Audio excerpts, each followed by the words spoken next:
My name is Uwagboe Ogieva.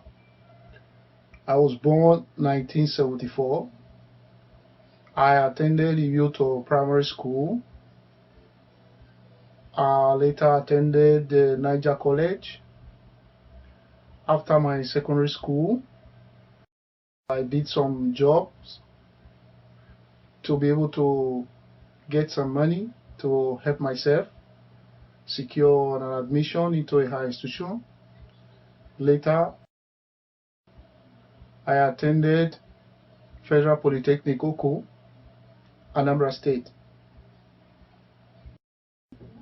After that, I came back to Benin City and I served in a commercial school as a teacher of mathematics, economics, and accounting.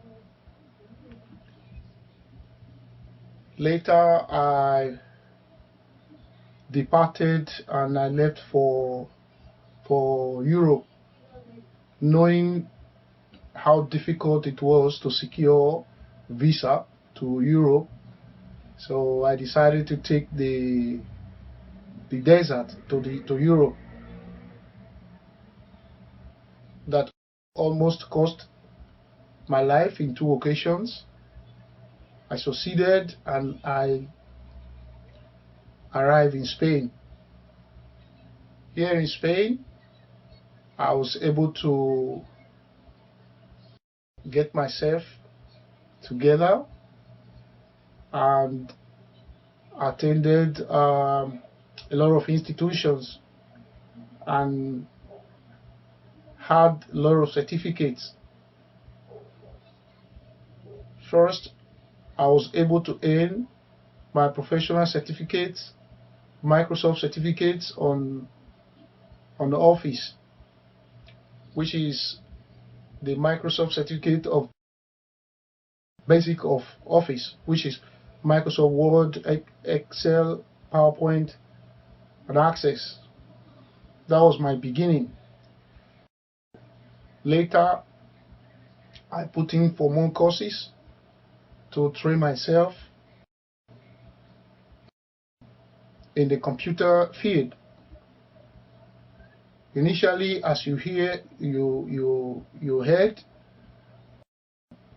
my career was in accounting when I was in Nigeria.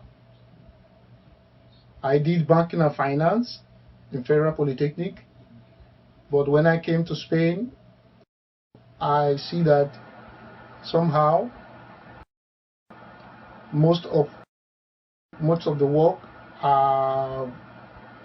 mainly being maneuvered or done with a computer.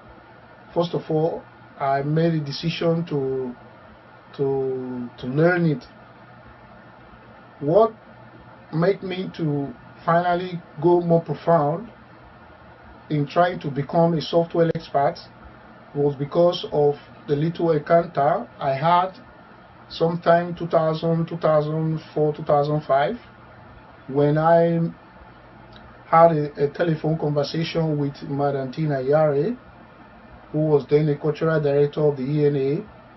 So, and when she told me that they were looking for someone to design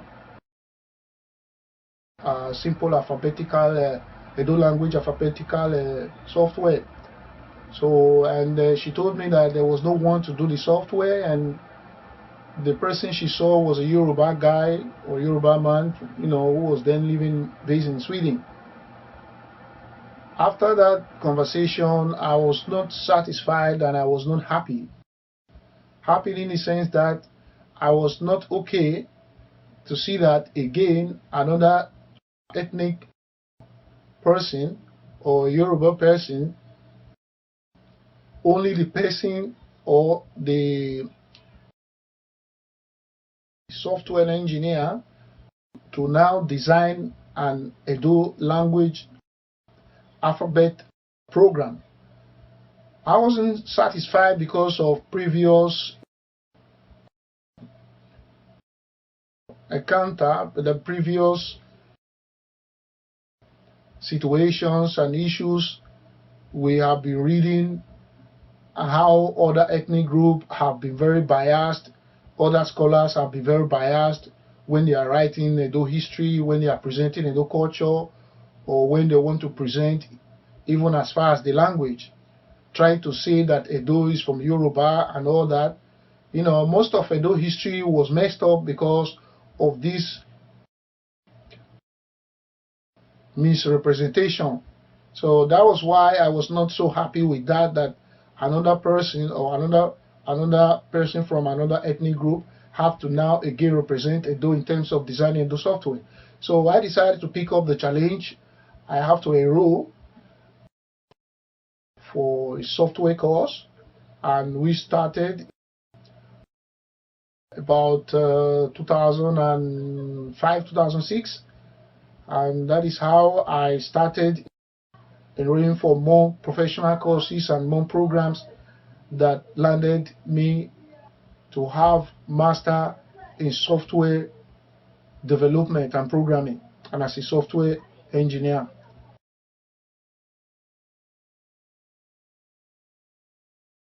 What has kept me going has been determination.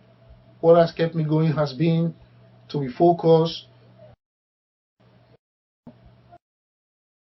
to know what exactly what I was looking for, what I was determined to do. I was determined to change the narrative of the Edo people, the image that was being created at the time. Anytime the media want to report Edo story, Edo history, Edo people, they either be presenting in terms of prostitution or presenting that they are not educated and all that. I was not satisfied with that. I was not okay with the narrative. So I decided that no, if nobody breaks this narrative, I will put myself forth to do this. Though this has given me the motivation over the years to push on, not only to professionalize in my career as a software engineer, but also to raise the consciousness of Edo nationalism. At the time, I have to design Edo national flag, as you can see at my back, design Edo national flag, which represented with the red, white, a little green color, the first head and the Ada and Egbon on it, to raise up the Edo nationalist consciousness, to create the awareness for our people to be nationalist conscious, to build their self-esteem as a people. That took me a lot far, setting up a lot of organizations, a lot of Edo organizations like the Edo National Congress, Edo Union of Barcelona, and later Great Benin Origins, and many more. I was very passionate, and I'm still passionate about making a difference in the Edo world. I decided to give up a lot of my personal sacrifice time and intellectual ability to promote the Edo history, culture, language, and presence in world history, and at the same time bringing the Edo people relevance in the body politics of Nigeria.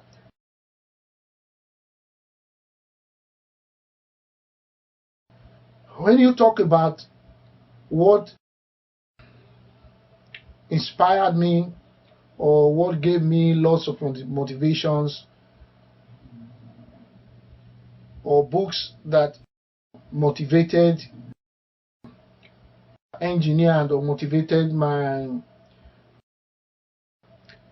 continuous or serious push for Edo consciousness and nationalism, I think part of my awakening, my Pan-African awakening at the time, contributed. You know, when you are in Nigeria, you don't have much of what is going on in the Western world. Not like now, today we have WhatsApp, we have Facebook, we have other medium that a lot of people can have information now. I bought a lot of books from Amazon, and some of those books were pre-colonial Africa, Western philosophy, and someone that had some little Christian background. I was very curious when I get to Europe. I saw the way the Europeans have developed their society, and I was very curious. That makes me to buy a lot of books to know what makes the Western world or the European society and system different from Africa. And I begin to study a lot of books like American Secularism, Natural Antithesis, Free Thinkers, Why I'm Not a Christian, and I also bought a book by Bertrand Russell, Western Philosophy. So I read these books. I also read a lot of authors like Cheikh Anta Diop, Moleku Ashanti. In fact, when I came across Obasohan, I read most of his articles, and I had to contact him, and he sent me most of his manuscripts, he sent me most of his articles, sent me most of his books, that in fact arose not only my awakening, my Pan-African consciousness, it also made me to feel proud of myself and feel there was need for someone to stand in the gap of trying to give the right information and right message to our people, so that a lot of people can be awoken just as I do. So this has given me the passion to continue over the years, writing a lot of articles, writing a lot of journals, and at the same time publish my first book, Genesis of Great Benin Origin, 2019.